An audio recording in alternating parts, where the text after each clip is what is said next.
بسم الله الرحمن الرحیم. السلام علیکم ورحمۃ الله وبرکاتہ. ګرانو عزتمندو، نن زه تاسو ته د محبت یوه وظیفه ښیم او دا وظیفه چې دا ډیره مجربه وظیفه ده او دا وظیفه داسې وظیفه ده چې په دنیا کې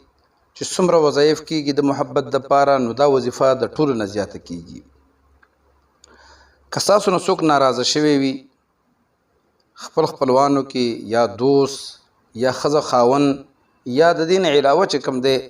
ته غواړې چې خپل محبت د چا په زړه کې واچې او غواړې چې هغه ستا سره محبت وکړي، نو د الله رب العزت پاک نوم الودودو چې د دې معنا هم دا ده چې محبت کول والا. نو د دې د یو څو طریقې تاسو ته ښیم او د هر چا دپاره خپله خپله طریقه ده. که چېرته ښځه او خاوند په منځ کې ناراضګي راغلی وي، خفګان راغلی وي، او یا ښځه د کور نه تللی وي،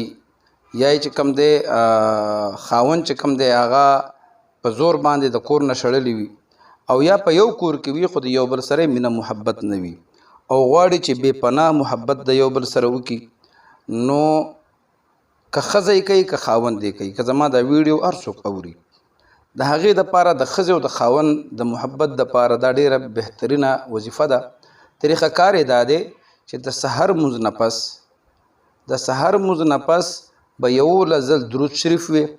بیا به زر کرته زر ځلې یا ودود وي، بیا به 11 ځل درود شریف وي، او دغه رنګې به د ماخوستن لمونځ نه پس به دا وظیفه هم په دې طریقه باندې وي،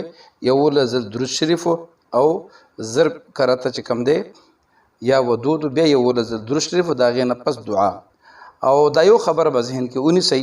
چې کله وظیفه کوئ نو د وظیفې په دوران کې به ستاسو دا چا دپاره چې وظیفه کوئ دا به ستاسو مکمل تصور کیږي. دغه رنګې که تاسو غواړئ چې یو کس ستاسو په رشتهدارۍ کې تاسو ناراضه دی، مړی ژوندی در سره پرېښی دی، او بعضې وخت کې ښه رشتهداران وي خو د چا نه په څه خبره باندې خفه شي او غواړي چې دا بیرته زموږ سره دا تګ راتګ شروع کړي، نو د هغې دپاره داسې طریقه ده چې د سحر لمونځ نه پس 314 ځل دی یا ودود وظیفه کوي. مخکې هم دې ته 11 ځل درود شریف وایي او وروسته هم ته 11 ځل درود شریف وایي، او د دې دوران کې به د دې وظیفې په دوران کې به دغه کوم انسان چې دا راضي کول غواړي دا به د په تصور کې وي، مکمل به دا د په خیال کې وي، او د هغې نه پس به بیا هم د الله نه دا دعا وغواړي چې یا الله دا سړی چې کوم دی د ده په زړه کې زموږ محبت واچول کوه، او یا الله دا چې کوم دی زموږ نه راضي که. دغه رنګې که چېرته د چا نه یار دوست خفه شوی وي او هغه غواړي چې هغه راضي شي او بلکل ډېر وظایف یې کړي وي او ډېر طریقې یې کړي وي، زه تاسو ته نن د هغې دپاره ډېره بهترینه وظیفه ښیم. او دا ګورئ هلکه او جنۍ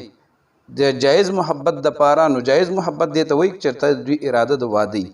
هسې د ناجایزو دپاره دا وظایف مه کوئ، دې کې ډېره ګناه ده او زه د دې بلکل اجازت نه ورکوم.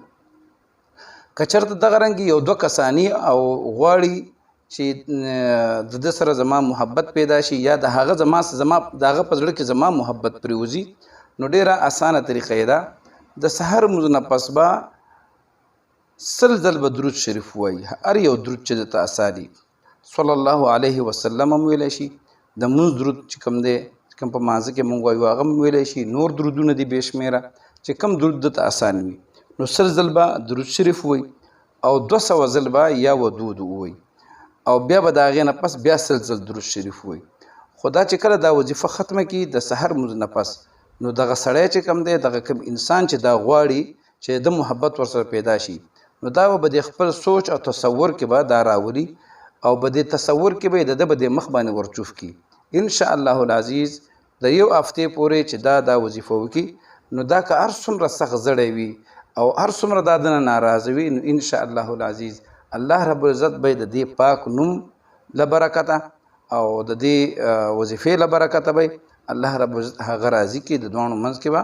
محبت پیدا شي. او زما چې کوم دی ان شاء الله العزیز زما چینل چې دی دې کې به تاسو ته ډېر بهترین وظایف ملاویږي، شرعي وظایف برته ملاویږي. ما په خپلو دعاګانو کې یاد ساتئ، انشاءالله بیا به د یو نوې وظیفې سره ستاسو په خدمت کې حاضرېږم. السلام علیکم ورحمة الله وبرکاته.